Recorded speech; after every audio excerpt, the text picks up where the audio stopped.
La revista El Doctor en Casa presenta su programa El Doctor en Casa TV.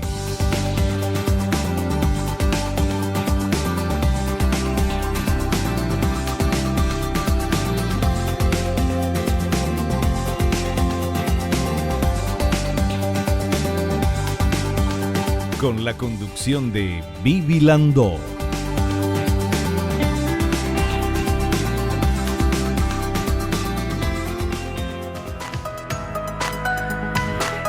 Hola, ¿cómo están todos? Muy, pero muy bienvenidos. Esto es El Doctor en Casa. Hoy vamos a hablar del rejuvenecimiento de la mitad superior del rostro, con el doctor Julio Recalde, especialista en cirugía plástica, estética y reconstructiva y también flebología.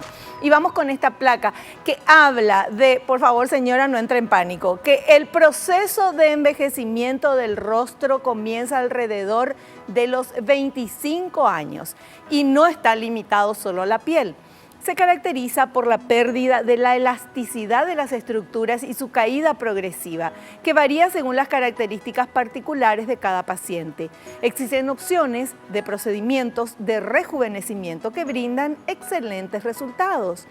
Se debe tener en cuenta que a mayor agresividad de los procedimientos, mayor durabilidad de los resultados. Este es el tema que vamos a hablar en momentos nada más con nuestro invitado. Yo agradezco el estar acá en este programa haciéndolo y estoy aprendiendo día a día en tantos años de programa muchísimo. Gracias Dios mío por eso. Y agradezco que estás del otro lado porque este programa está hecho para vos. Bienvenidos todos aquí. Comenzamos de esta manera, El Doctor en Casa.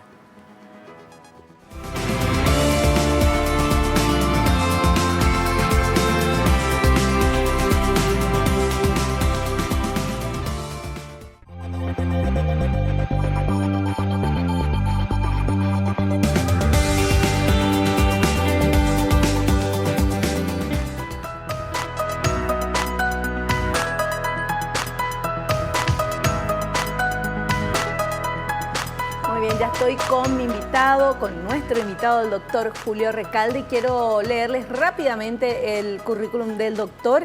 Él es doctor en Medicina y Cirugía, egresado de la Facultad de Ciencias Médicas de la UNA, es residente de la especialidad de Cirugía General en el Hospital del Cáncer y Quemado, profesor doctor Manuel Riveros, residente en la especialidad de Cirugía Plástica en el Hospital de Clínicas de Porto Alegre, Brasil, de la Universidad Federal de Río Grande do Sul, trayectoria como cirujano plástico e instructor de posgrado nombrado por la Facultad de Ciencias Médicas de la UNA y director médico de Operación Sonrisa Paraguay. Él es nuestro amigo de la casa, que lo tenemos siempre aquí. Es un placer recibirlo al doctor Julio Recalde. ¿Qué tal, doctor? Bienvenido. Un placer, muchas gracias por la invitación y un placer estar de vuelta aquí.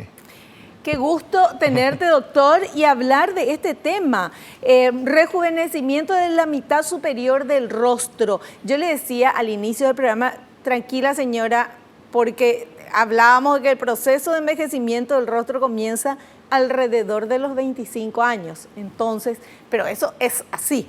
No podemos ir en contra de eso, pero sí podemos dar algunos toquecitos para que no se note tanto, doctor, ¿verdad? Claro. El envejecimiento del rostro es un proceso progresivo a que a cada persona le toca de manera diferente, caracterizado porque la piel va perdiendo su elasticidad, se va relajando, estirando, los músculos también van perdiendo el tono y entonces muchas veces las cejas se van cayendo, la frente se va cayendo y eso redunda en piel sobre los párpados, ¿verdad? Y entonces el paciente tiene que estar haciendo mucho gesto, mucha fuerza con la frente para poder mantener abiertos los ojos. También se traduce en las pequeñas bolsas que se producen en los párpados, las arrugas en tipo de pata de gallo que se producen en los costados de los ojos. Y todo eso es progresivo, ¿verdad? Y cada uno tiene una forma de presentación de acuerdo a las características familiares, ¿verdad? Hay gente que tiene, por ejemplo, que no tiene piel de sobra en el párpado superior, pero tiene unas bolsas enormes en el párpado inferior. Hay gente que se le va coloreando el párpado inferior, se le va poniendo oscuro y no le sobra nada de piel ni nada, y entonces es otro tipo de situación. La gente que se le empieza a caer las cejas y que pasan el borde de la órbita. Las cejas normalmente están en el borde de la órbita de los ojos y con el tiempo van empezando a caer. Sí. Entonces hay gente que tiene una caída muy importante y hay gente que no. Hay gente que conserva la altura de las cejas más o menos permanente a lo largo de la vida, ¿verdad? Entonces cada persona va envejeciendo de una manera diferente y eso es lo que nosotros tenemos que ir mirando, porque no siempre la solución es igual para cada paciente. A veces las arrugas que se forman en la frente son muy marcadas, muy profundas, prácticamente como cicatrices, y eso requiere un tipo de visión o puede requerir un tipo de cirugía más agresiva, vamos a decir así. Y otras veces solucionamos con la clásica toxina botulínica, que sigue, vamos a decir, siendo la número uno en cuanto a rejuvenecimiento del tercio superior de la cara, ¿verdad? Los rellenos también se usan, pero no son tan importantes, ¿verdad? No son los principales rejuvenecedores. Se suelen usar en el párpado inferior, por ejemplo, suele haber una deformidad tipo un escalón entre el párpado y la órbita, y entonces a veces se usa un poquito de ácido hialurónico para rellenar esa región, de modo que el ojo dé un aspecto más rejuvenecido, pero no es siempre y no está exento de complicaciones. Entonces uno tiene que ir midiendo y tiene que ver con el paciente qué es lo que se puede hacer. También están ahora los hilos tensores que se pueden poner en la parte superior y dar un pequeño estirón como para sobrellevar un poquitito más el proceso de envejecimiento. Doctor, y eso, por ejemplo, eso que habló de los hilos, ¿eso qué duración tienen? Y el efecto. El efecto dura más o menos 1 o 2 años. Lo bueno de eso es que es un procedimiento quirúrgico bastante menor que se puede hacer en consultorio, con un efecto relativamente rápido y la facilidad de no necesitar una internación y los costes que lleva una internación, anestesista y todas esas cosas. Normalmente se realizan en consultorio.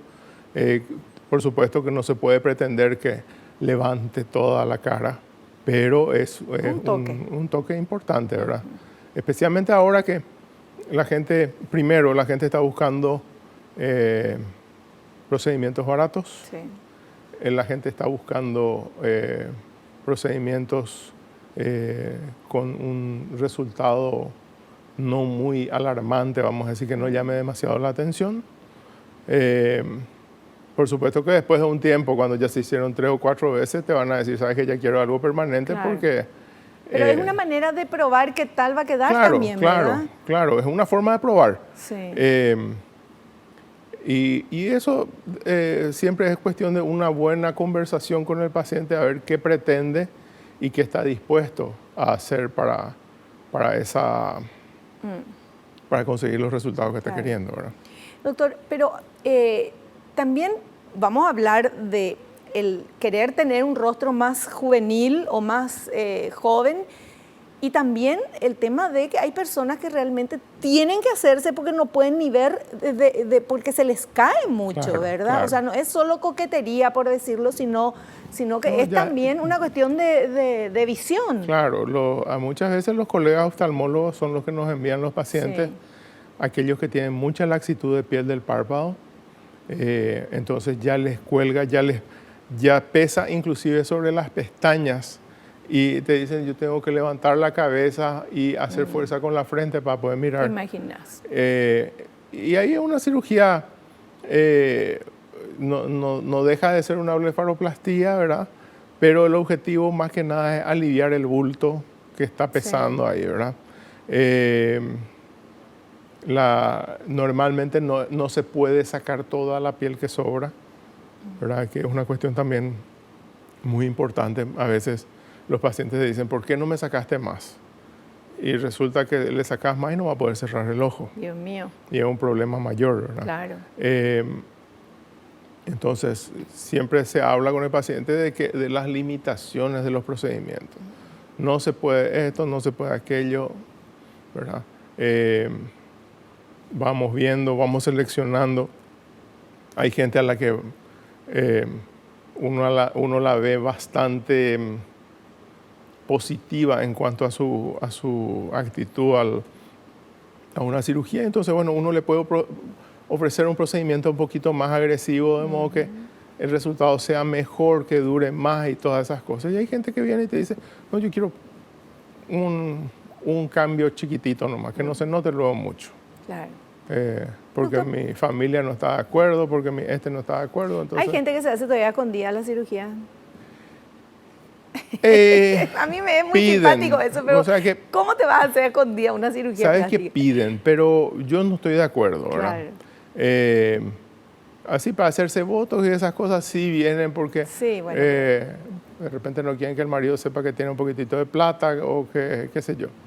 Pero ya cuando vamos a ir a algo más serio, con anestesia, con cortes grandes y todo ese tipo de cosas, yo siempre les digo a los familiares, a los pacientes que tienen que ir con algún familiar, que tiene que saber alguien de la familia, para que no sea una sorpresa y una molestia, ¿verdad? Claro.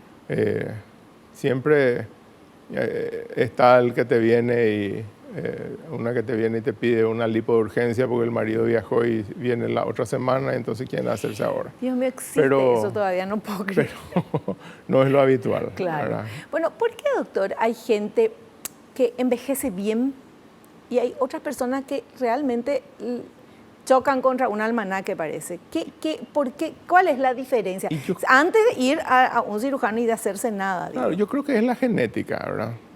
Si dejamos, no ocurre, ¿verdad? Pero que si todos vamos envejeciendo a nuestro ritmo, vamos viendo que cada uno envejece en cierto momento más rápidamente también, ¿verdad? Entonces, uno se encuentra con los compañeros de colegio y no lo ve hace 5 años a uno y hubo un cambio enorme, ¿verdad? Sí. De ancho, de largo, de lo que se cayó, de lo que se... Sí. ¿Verdad? Y cada uno tiene su reloj biológico y su carga genética que le va diciendo, bueno, hasta acá te puedo atajar y bueno, y ahora se cae todo, ahora se cae parte. Es lo mismo que de repente la mayoría de nosotros varones, ¿verdad? Que vamos a tener calvicie, ya vamos pintando a partir de los 20, 25 años que las entraditas, dónde van a estar las sí. entradas, dónde va a estar la falta de pelo. Pero hay gente que de repente a los 50 recién empieza a quedarse calvo, ¿verdad? Entonces, entra a jugar mucho lo que uno tiene. Claro. El tipo de piel, una piel europea es más sensible al sol, va a tener más manchas. La piel más blanca, ¿verdad? Claro, va a perder más elasticidad más rápido.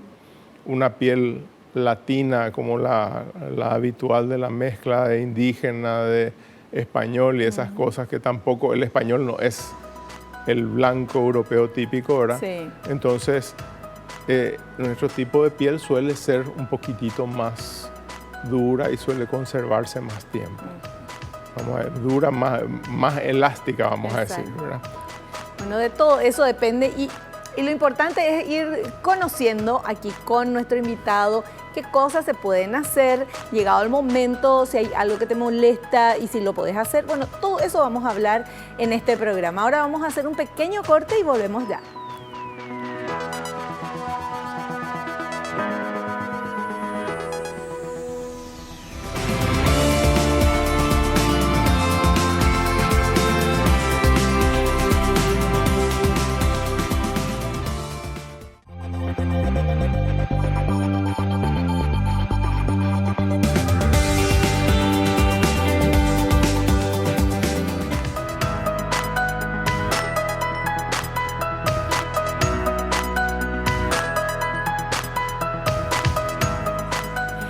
Continuamos hablando con nuestro invitado, el doctor Julio Recalde, especialista en cirugía plástica, estética y reconstructiva, y vamos a hablar del rejuvenecimiento de la mitad superior del rostro. ¿Por qué la mitad superior del rostro, doctor? ¿Porque usamos el barbijo y no se ve lo de abajo? ¿Por qué?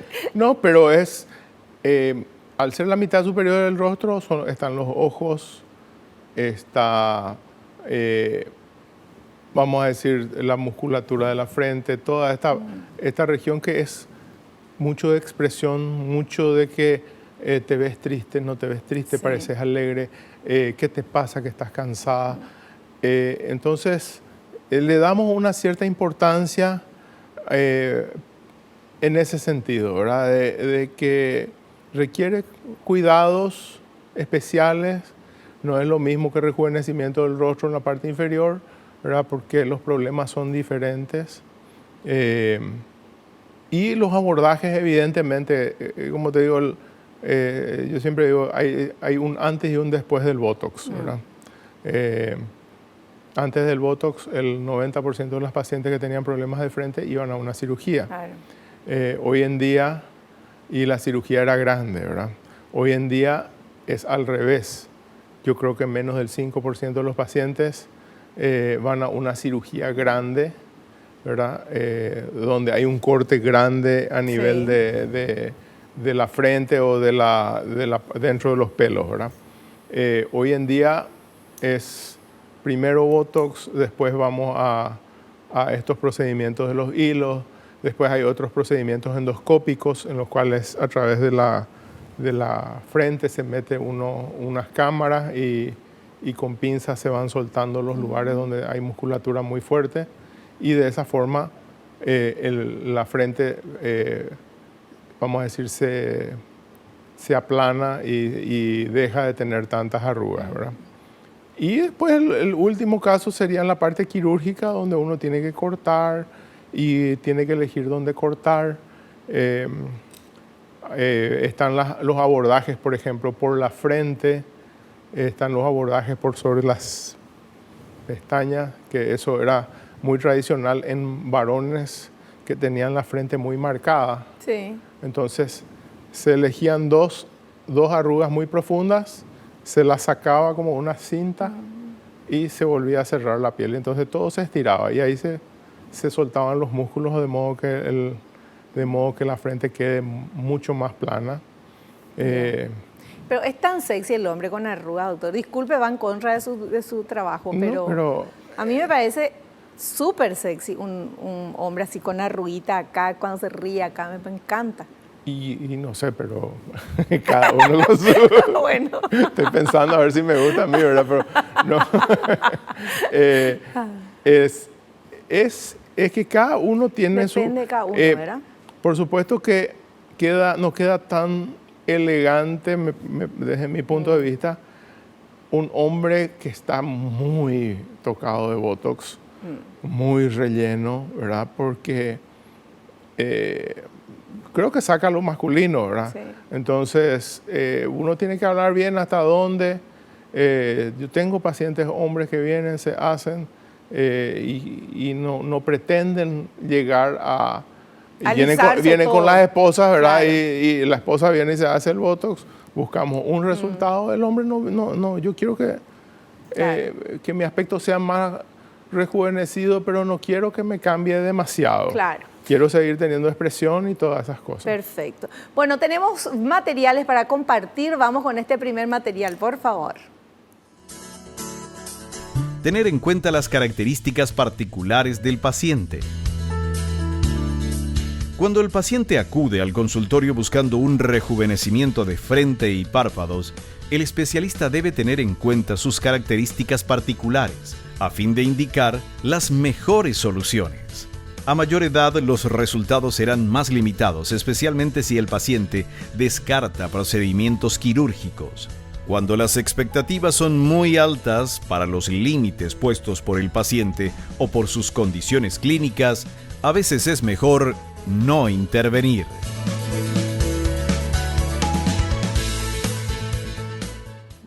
Ahí estaban hablando de expectativa, realidad, ¿verdad?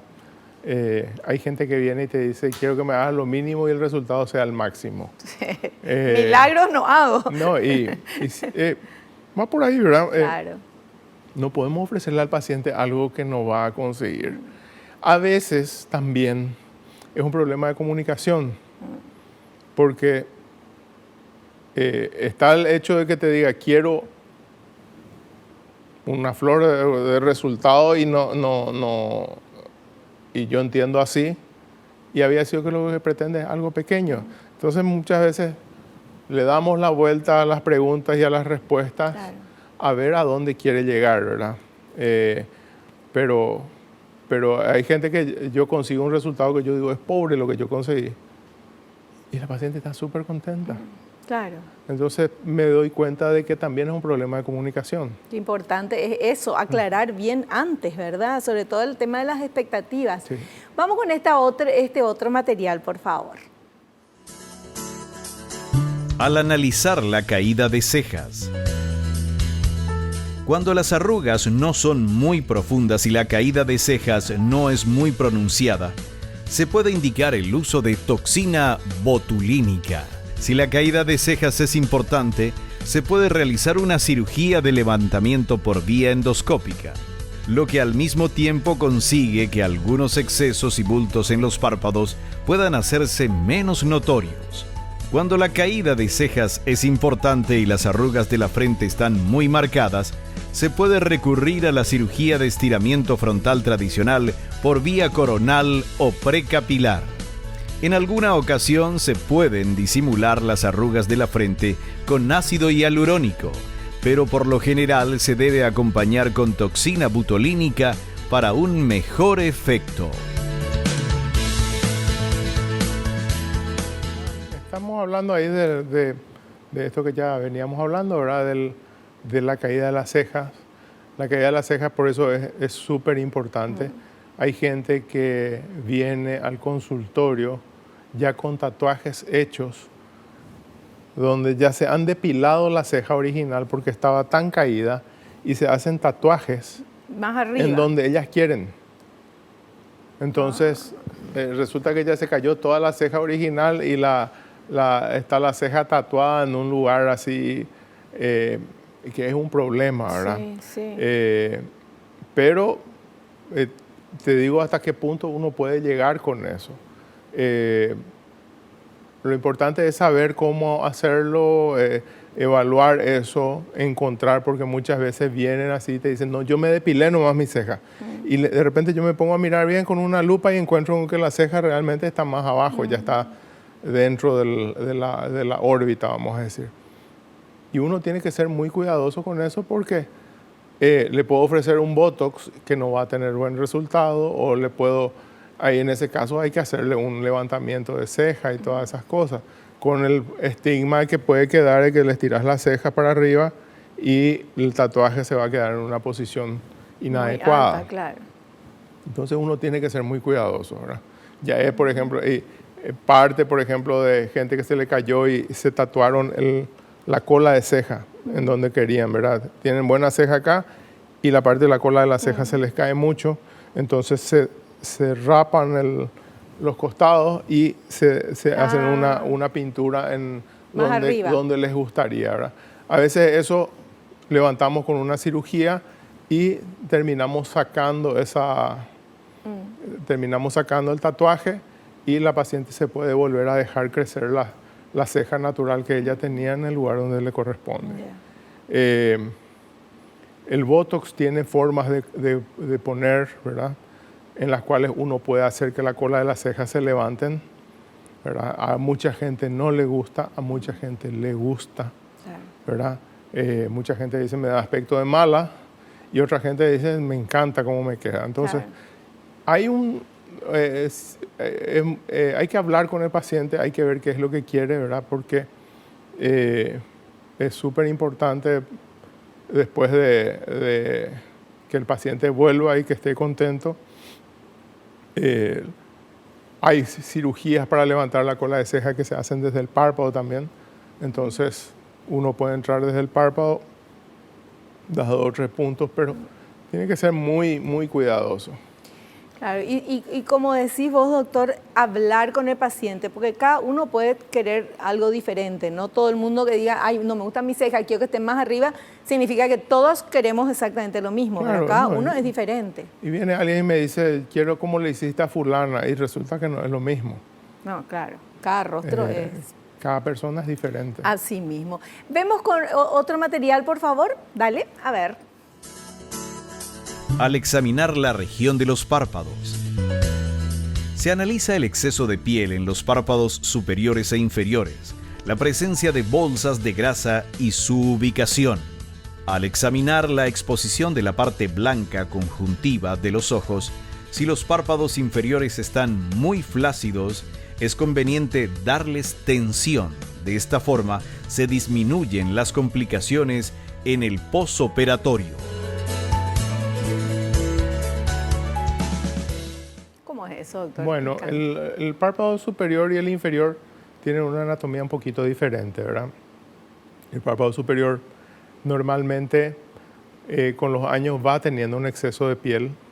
La mayor parte de lo que uno retira del párpado superior es piel. La mayor cantidad de veces que tocamos grasa, las bolsas de grasa están en la parte interna y forman como una pequeña bolsita que se tiene que retirar, ¿verdad? Pocas veces, especialmente en los últimos años, antes era más agresivo, ¿verdad? Pero pocas veces se saca la grasa que está, vamos a decir, a nivel de la pupila y más para afuera. Más para afuera está la bolsa lagrimal, entonces es mejor luego no entrar ahí, no tocar, porque se puede producir un problema de lagrimeo. En el párpado inferior sí hay más desplazamiento de la grasa.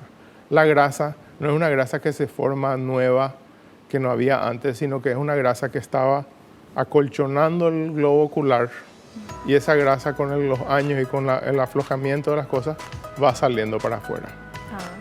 Entonces, hay cirugías para volver a meter la grasa para adentro, hay cirugías para usar la grasa como relleno de esto que yo te dije del step, del peldaño que hay entre el párpado y la órbita, y hay cirugías donde se saca directamente toda la grasa.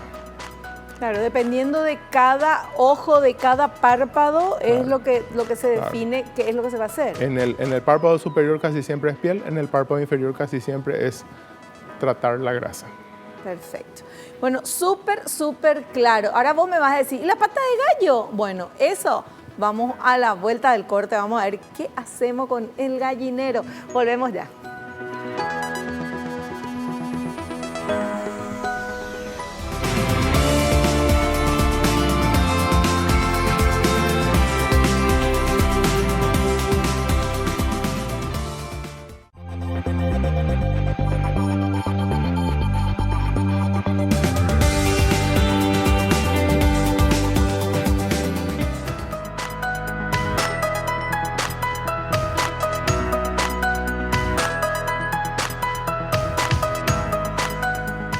Pues seguimos hablando de rejuvenecimiento de la mitad superior del rostro y quedaba ahí el tema de las famosas patas de gallo. Esas arrugas, porque arruguitas tenemos todos, doctor, y quienes hablamos mucho y gesticulamos mucho, como por ejemplo yo, entonces sí o sí se nos marcan.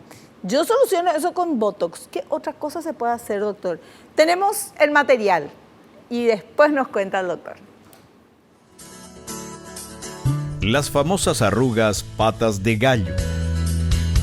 Son arrugas de expresión, consecuencia inevitable del paso del tiempo. No hay una edad determinada para su aparición y se generan en los laterales externos e inferiores de los ojos, un área donde se juntan músculos y se caracterizan por arrugas en una piel fina.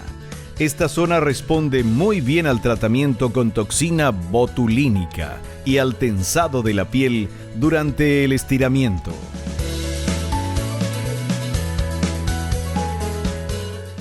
Bueno, ahí ya dieron la respuesta, ¿verdad?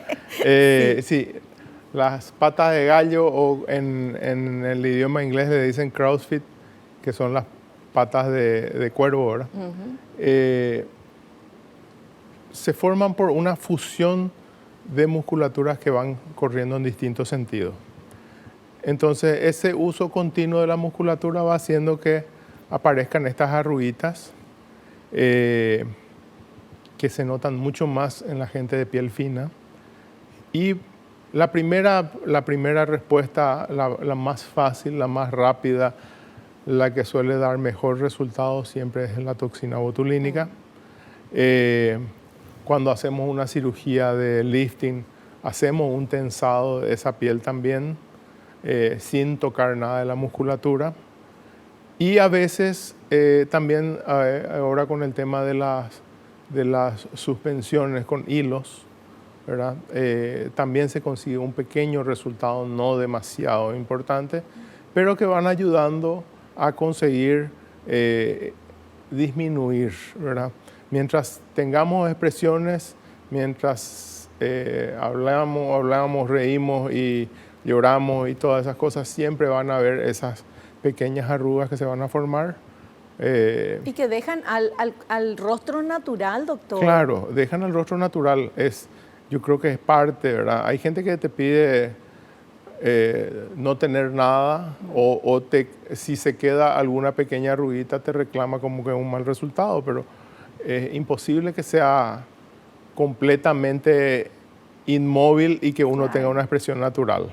No, imposible. Entonces, tenemos que siempre estar hablando con el paciente, ver que realmente a dónde quiere llegar. Muchas veces, como ya hemos dicho ahí, ¿verdad? Cuando la expectativa es demasiado alta con respecto a lo que se puede conseguir, es mejor de repente no tocar, no operar o no hacer nada, ¿verdad? Claro. Y a veces de repente anda a pensar, volver cuando tengas alguna, o volver dentro de 2 o 5 días y volvemos a hablar del tema. Claro, además depende también de la cantidad que se ponga y en el lugar que se ponga. Yo siempre, cuando hablamos de esto, o sea, yo uso Botox, ¿verdad? Y me parece que muevo todo y tengo el rostro bastante natural, pero siempre pongo el ejemplo cuando hablamos de esto de Nicole Kidman, que hace años ella, cuando se iniciaba el Botox seguramente, no sé, pero tanto Botox le pusieron que ella perdió trabajos. Sí. Porque es una actriz y no tenía expresión en toda esa parte de los ojos, hasta que le pasó ese efecto. Claro, el famoso caso de nuestra inexpresiva belleza de principio del siglo, que era la Angelita Ain, que todo el mundo decía que era la mujer más linda del Paraguay hasta su muerte, y que decían que ella ni sonreía para no tener arrugas. Ay, no me digas. Eso yo leí varias veces en varios lugares, ¿verdad? Y me contaban, pero yo nunca vi una foto de ella, pero me acuerdo del nombre, ¿verdad? Donde se decía que ella no tenía ni una arruga al día de su muerte, pero que era así inexpresiva. Ella le contaba algo alegre, algo triste, era igual. Entonces, nunca escuché eso, pero bueno, qué bárbaro. Bueno, pero lo importante es saber que hay muchas cositas, procedimientos para rejuvenecer el rostro sin necesidad, primero, de quedar con otro rostro, ¿verdad? Con otra cara, que es lo que no queremos, pero sin necesidad de entrar a quirófano. Se pueden ir haciendo varias cositas, ¿verdad? Claro. Puedes hacer ácido hialurónico también en las patas de gallo, con mucho cuidado. Se pueden hacer rellenos con grasa también, con lo que se llama hoy el nanofat, que es una grasa bien deshilachada, vamos a decir, bien pequeñita, entonces de modo que no produce abultamientos. Porque está también gente que te viene y te reclama o te pide que le soluciones el hundimiento que se va produciendo con la edad de la región temporal. Eso nunca me fijé. Se hunde acá, hay una cosa más que tengo que mirar. Y eso... y hay gente que tiene esa característica, ¿verdad? Y eso, si vas a hacer algo, tenés que poner una grasa demasiado fina, súper fina tiene que ser. Para que no quede un... Porque si no se queda un bulto, ¿verdad? Claro. Y es más feo y más llamativo el bulto que el hundimiento. Obvio. Bueno, y ahora vamos con este material que habla, Dios mío, eso es lo que a mí me da miedo, el área de los pómulos. Cuando, me canso de decir, no me voy a cansar de decir, mejor dicho, cuando hay personas que se hacen y salen con unos pómulos así, chau ya lo natural, no es lindo, ¿por qué se hacen? No entiendo. Bueno, el doctor nos va a explicar, pero vamos a ver este material ahora. el área de los pómulos. Cuando en esta zona se presentan pequeñas bolsas que parecen asociadas a las de los párpados, el especialista debe explicar que no mejoran con la cirugía de párpados y su tratamiento es muy difícil. Es más probable que mejoren por un estiramiento facial que por una cirugía palpebral. En algunos casos se puede realizar un levantamiento de la zona malar desde los párpados, que produce un cambio agradable en la zona de mejillas.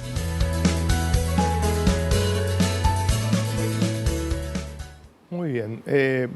Esa doble bolsa que se suele, ¿verdad? Porque está la bolsa de los párpados y está la bolsa, una bolsa que está justo encima de la región malar. Es muy difícil de tratar esa bolsa, por no decir imposible. Entonces, es un dolor de cabeza cuando uno le dice que sí al paciente porque eso no desaparece. De repente, preferentemente cuando uno hace un estiramiento, un lifting, ahí sí se puede. Otras cosas que se hacen, ¿verdad? Como vos bien dijiste, el tema del aumento del pómulo.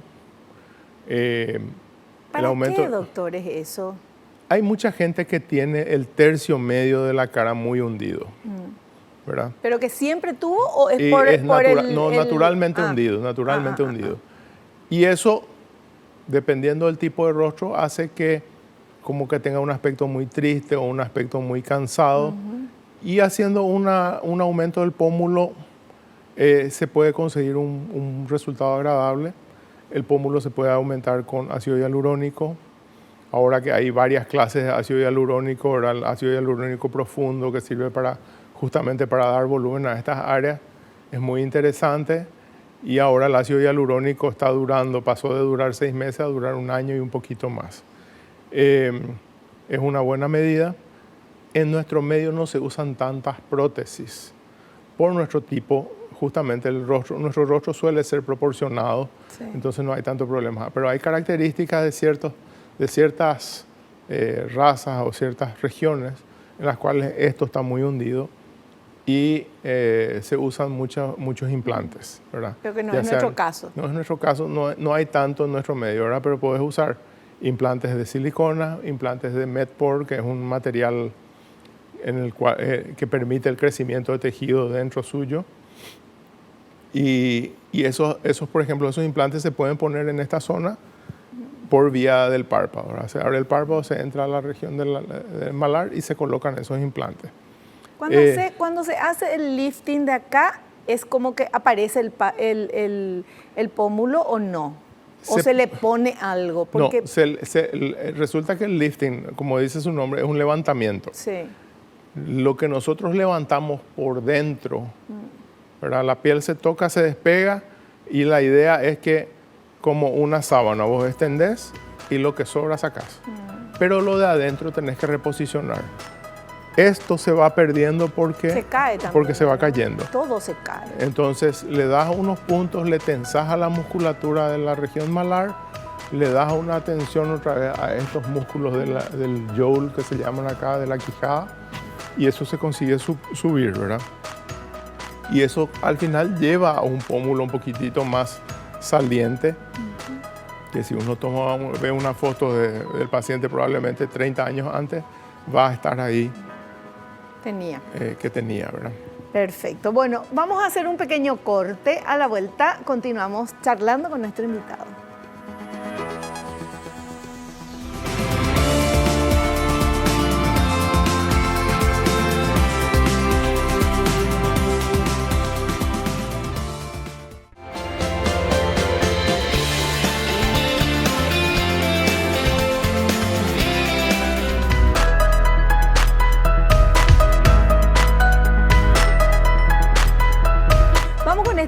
Este otro material, por favor. Preparación y recuperación del paciente. Cuando se utiliza toxina botulínica o rellenos, la preparación puede ser mínima, como pruebas de coagulación. Si se planean procedimientos complejos, se realizan análisis completos y electrocardiograma. El retorno del paciente a la actividad laboral es relativamente rápida. Horas en casos de tratamientos poco agresivos, 1 semana con los tratamientos de párpados y 2 semanas o más en casos de grandes cirugías de la frente.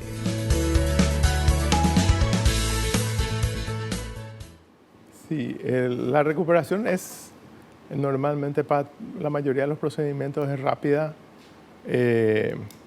Las cirugías más grandes evidentemente tienen mayor tiempo para recuperarse y eso entonces hace que tengamos que hablar con el paciente. Ahora, un procedimiento de consultorio como ser un ácido hialurónico, Botox, una cuestión de media hora y el paciente está de vuelta en su actividad, muchas veces sin tener siquiera un moretón. Ahora, una cirugía más grande requiere internación, requiere reposo postoperatorio, sacar puntos, etcétera. A veces algún tipo de drenaje linfático también, de modo que la recuperación sea lo más rápida posible. Bueno, tenemos consultas de nuestros televidentes a través de todas las redes sociales. De Doctor en Casa estamos en todos lados. Vamos con esta primera pregunta, por favor. Carmen de Ciudad del Este quiere saber, ¿se puede realizar la cirugía de párpados si se tiene alguna afección oftalmológica? Qué linda pregunta. Muy bien, Carmen. Normalmente se pueden realizar los procedimientos. Solemos pedir un parecer del oftalmólogo que está a cargo de la paciente. Y si el oftalmólogo lo indica o pide, ¿verdad? Nos autoriza, podemos hacer la cirugía. Hay gente, por ejemplo, que tiene lo que se llama el ojo seco. En esos casos hay que ser muy prudente a la hora de hacer una cirugía de párpados porque naturalmente, aunque uno no haya sacado mucha piel, el párpado no puede cerrar completamente después porque se queda medio atontado. Y si el párpado no cierra bien, hay una parte de la conjuntiva que queda al aire libre y esa conjuntiva ya está seca naturalmente por lo que se llama el ojo seco y entonces eso puede producir úlceras de córnea.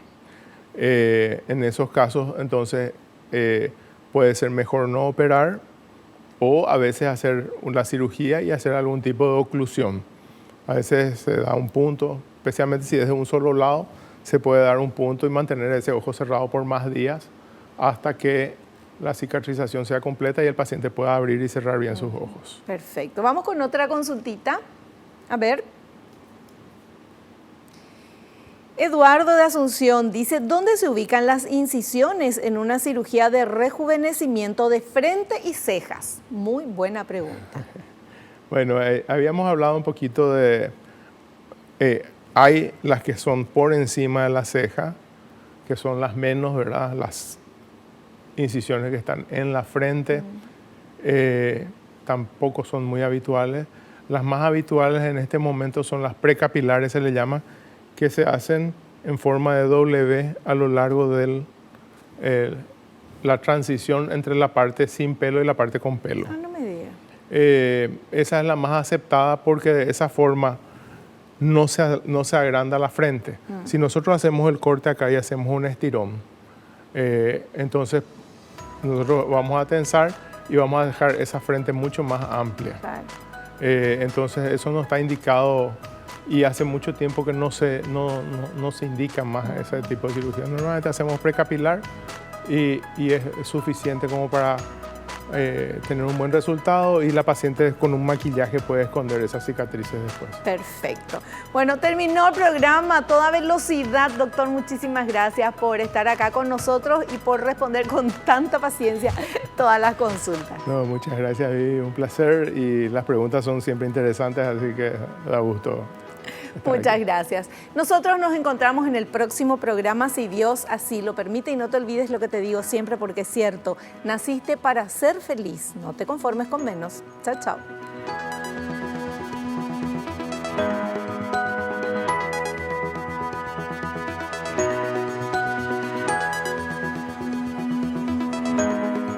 La revista El Doctor en Casa presentó a Vivi Landó en el programa El Doctor en Casa TV.